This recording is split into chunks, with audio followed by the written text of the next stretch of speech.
All right, here we go. California. Well, that's too far. It's a distance thing. Okay. All right, here's an opening prayer. Dear Lord, thank you for this day and all of the aspects that we are going to be exploring. And may we each day become more healthy, more wise, and more prosperous. All harm-free. In the name of Jesus, amen. Amen. Okay. We'll pick up where we left off. We're on the nature of personal reality. I believe we're at the end. And we're going to start... see, my book doesn't have it. We're going to start... I think I have your book. Chapter 13, I think. We finished session 649, I think. So let's... Does it show that we've finished 649 on that other book? We've ended at page 247. The end, yeah. Okay, so turn to page 248, chapter 13. And this is where we shall begin. The title is Good and Evil, Personal and Mass Beliefs, and Their Effect upon Your Private and Social Experience. And then he says, chapter 13, and he says, I want this done in a certain way. The heading, and then he's going to talk about a diagram here. It's called A State of Grace.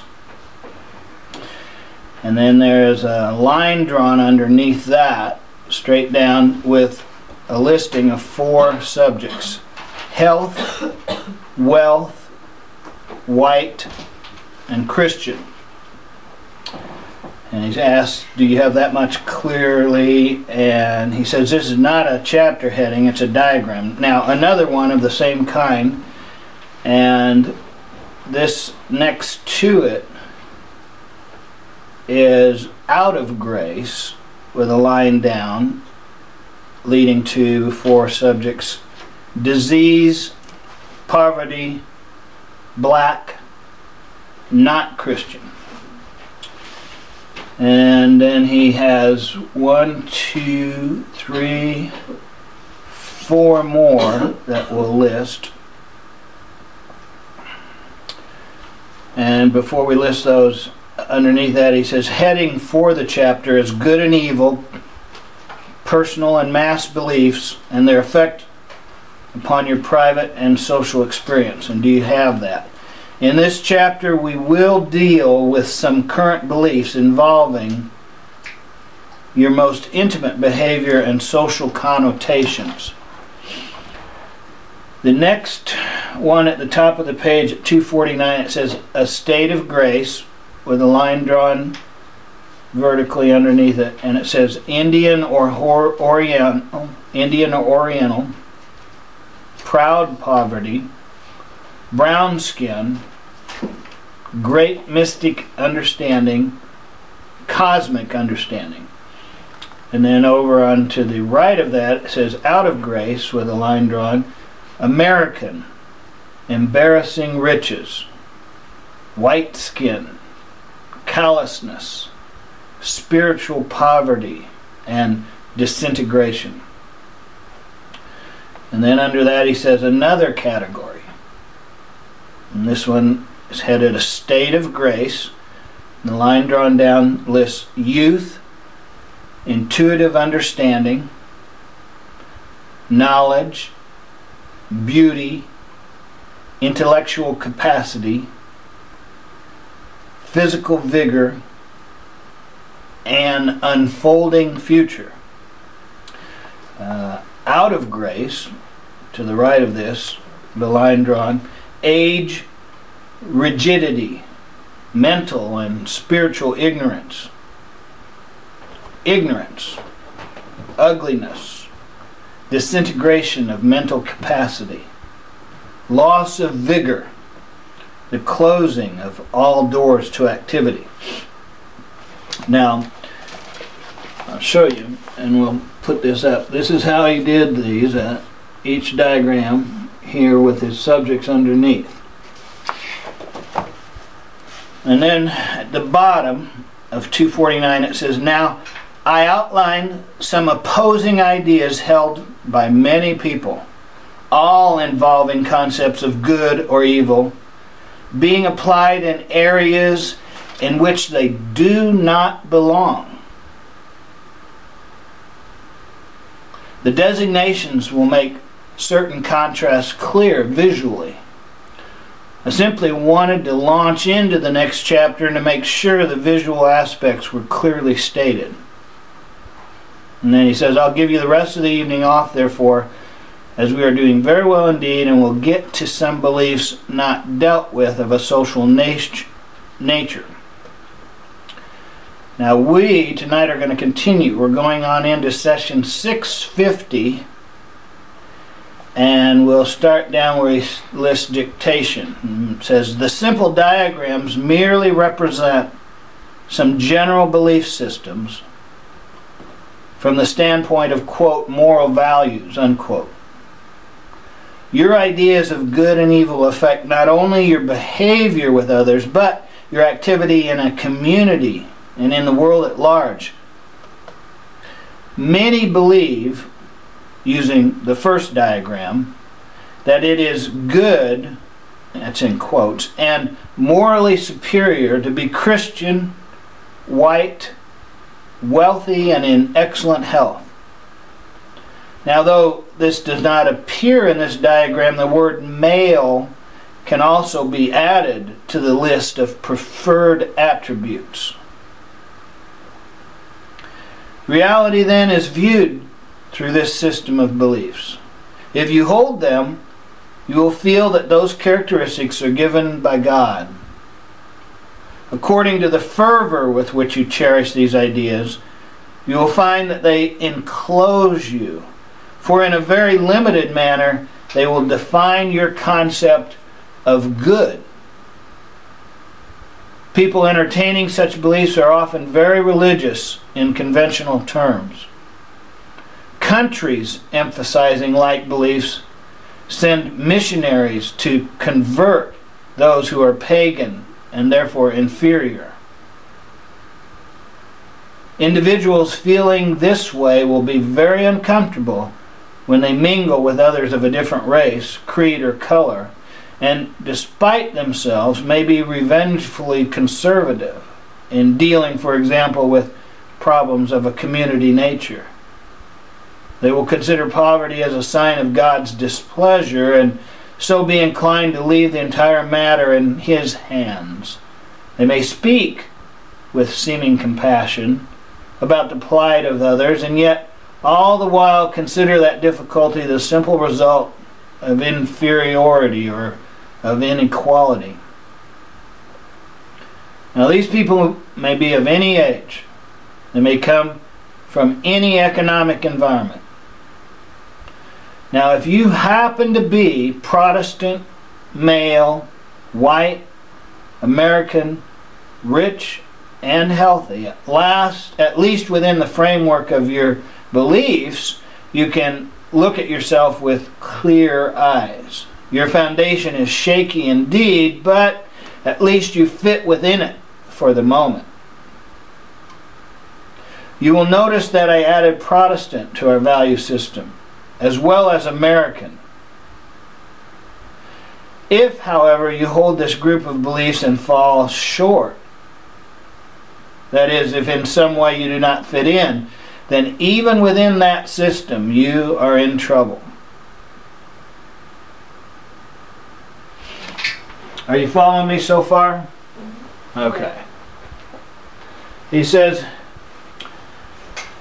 some of the components are more charged than others. A Catholic or a Jew possessing these beliefs is obviously out of step to some extent and will feel guilty as he measures himself against them. A black man who accepts the same system is indeed in difficulty.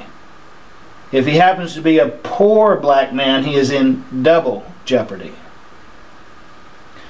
In that chart of belief, disease, poverty, femininity to some extent, non-Christian concepts, and a non-Caucasian racial heritage are all considered wrong to one degree or another. Any intrusion of other beliefs here will be considered threatening. Both racial problems and religious dissension will be rationalized from the standpoint of these beliefs. Some of my readers may consider themselves quite enlightened, believing, for example, in reincarnation as a series of consecutive lives. However, they may then use that concept to justify their belief in the inferiority of other races. They may say that since an individual chose his or her problems in this life, deciding, for instance, to be born black or poor or both, that karma is being worked out. Therefore, such issues should not be adjusted through a change of law or custom. On the left side, looking at the second diagram, you will find people in this case and in this country of a more, quote, liberal frame of mind. But you will not find them quite as liberal if you understand that they are as prejudiced in one direction as the first group is in another. Here we have a system of belief in which it is wrong to be white, American, or wealthy, or even at all well off in financial terms. All of the distortions in Christianity are apparent, where the first group is blind to them, of course. Here, though, wealth and white skin are not only bad, but obvious symptoms of moral deterioration.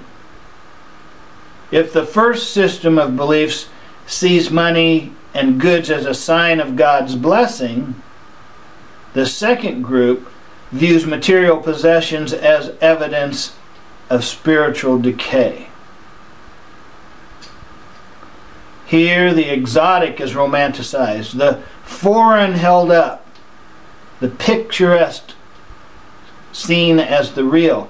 Black skin or brown skin becomes the criteria of spiritual perfection, and poverty a badge of honor to be worn not only proudly, but often to be used as an aggressive tool. The people who follow these belief systems think that they are right. Their living style, community affiliations, and political leanings will be in direct opposition to the, quote, white, wealthy, unquote, ethic. Now, if you happen to be black or brown, poor, and believe in this system, you will at least feel secure within it. If you are instead white and wealthy and hold such beliefs, you will think yourself quite inferior indeed, and do everything in your power to show how picturesque and liberal and open-minded and black or brown you can be, while still being white, fairly well off, and perhaps secretly addicted to your Christianity. You will doubtlessly have Buddhas tastefully displayed and Indian beads. The third diagram can cut across the other systems of belief, of course. In the first two groups, there are many leeways. You may have 1, 2, or 3 preferred characteristics that correlate with your ideas, for example, but your concepts about age leave you no such freedom. For at one time or another, all of you, quote, if you are lucky, unquote, in your terms, will approach old age. Many believe that it is a time of spiritual or physical deterioration, an era in which all those hard-won attributes of maturity vanish, and the reasoning faculties disappear like grains of sand held too long by the thinking hands of the mind. If life is seen as good in this system of belief, then youth is viewed as the crowning glory, from which summit there is no further journey except descent. The old are not granted characteristics of wisdom, but feared as evil, bad, undesirable, or frightening. To these people, senility seems as natural, inevitable end to life. To these people, senility seems a natural, inevitable end to life. Senility, I guess. Try it one more time. To these people, senility seems a natural, inevitable end to life. As mentioned earlier in this book, many who follow such beliefs try to hide them from themselves, desperately attempting to be young. Youth and old age both have their place, and within the framework of your race, each play important roles.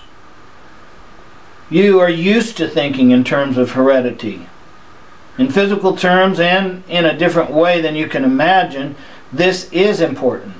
Certain earth experiences, however, are dependent upon duration in time and result as a consequence of the mind playing upon its experience through long earth seasons. There are specific functions brought into operation quite naturally that are scarcely perceived by your scientists, much less understood.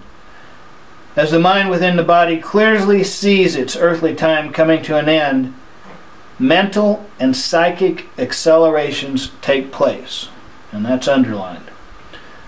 These are in many ways like adolescent experiences in their great bursts of creative activity, with the resulting formation of questions and the preparation for a completely new kind of personality growth and fulfillment.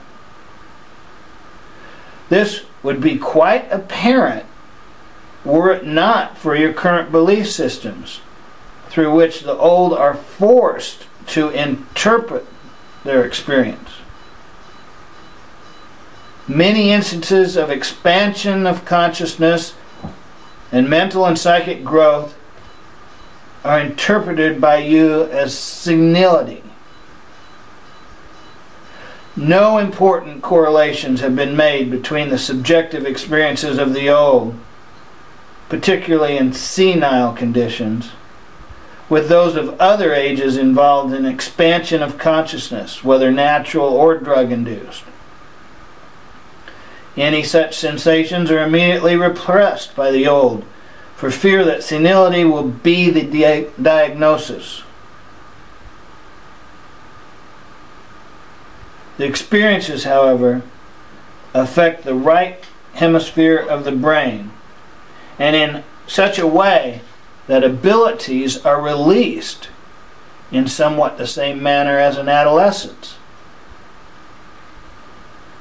The individual, when it is time then, begins to see beyond temporal life, to open up dimensions of awareness that in your terms he or she could not afford while involved in the intense physical focus of normal adult life.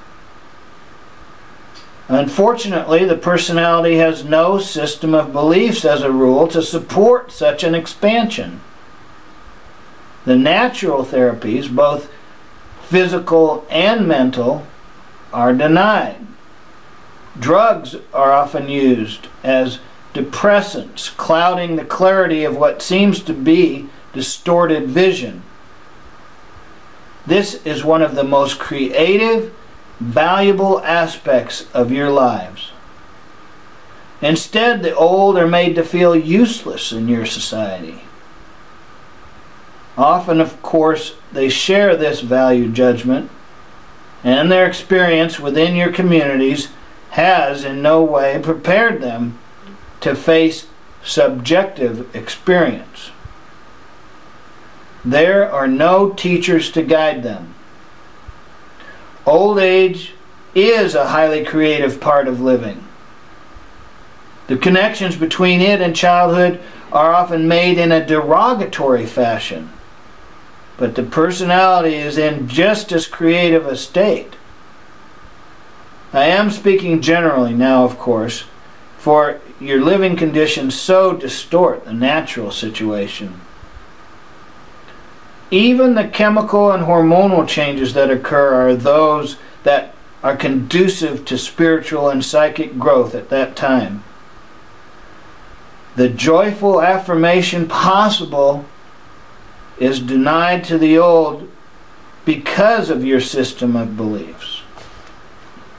Alright, so that's where we're going to stop, and we're going to figure out a lot of pages here. The main thing is he wanted us to understand clearly how our belief system, and how do I want to put it, filters how we view reality and other people, and of course affects what type of behavior we choose to do and all types of things, so that if we could get to the point where we know what we think, like if we fit into any of these categories, then that helps us understand our way that we are prejudiced and the way that we look at the world, ourselves, and other people. In my opinion, the whole point is to wake us up so that we're clearly understanding that we're trying these beliefs on as if we try on clothes. Now, I know that sounds strange, and people sometimes don't like to hear that, but what that would ultimately mean, and this is very hard for people to grasp, is you could change your faith as easily as you can change your shirt. Now, most people would say, oh, no, you can't do that. Okay, fine, that's your belief. The point is you can. Once you adopt that belief and choose to immerse yourself in it and experience it, that's your choice, and then you can feel it fully. Now, to prove my point, of course, if you think about it, if two people of different religions marry, sometimes one will convert to the other religion. So what I am saying is true. It's just that some people even look down on somebody who would convert. So my point is this: you choose your beliefs, no matter how deep you think they are and how, shall we say, unchangeable they are. All of them can be changed. Therefore, what are we learning here? What is he telling us?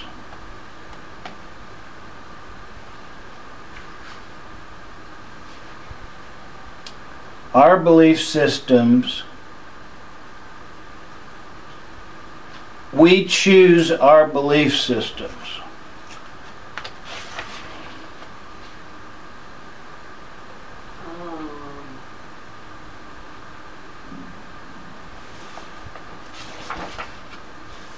Our belief systems filter our interactions. How about my belief system filters my prejudice? Yeah, that's probably good to say because it's so striking. Now, is that proper grammar? My belief system filters my prejudice? Right. See, I really don't know if that's proper grammar, but it still gets the point across. My belief system filters my prejudicial actions. No. My belief system filters my prejudice. Filters my prejudice. I'm not sure. My belief system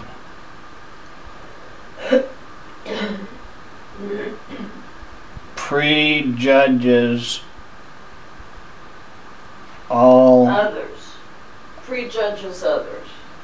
Yeah, that's true. See, this would help people, and that wouldn't be so ambiguous. Right, they could use that. My belief system prejudges others. Right. And then that would jar people enough to give it some thought, and it also would help summarize what we're learning here. Is that okay then? Yes. My belief system prejudges others. Okay. Alright. Don't have any paper. I'm going to write it where we stopped then. We made it all the way to the break on 254. My belief system prejudges others. Okay. And then today's date, is it the 30th? That's correct. Okay, well, January 30th, 2013. All right. I'm going to give a closing prayer. Thank you, Lord, for giving us this material. May it stir up emotions and discussion and interactions in a way not harmful but helpful, not only within our own groups, but may it spread out throughout the world so that people can wake up and understand that we are basically operating at a level that we need to know that we're choosing this. It's affecting everything. We can do better. We can be better people. And may this help all of that come about harm-free. In the name of Jesus, amen.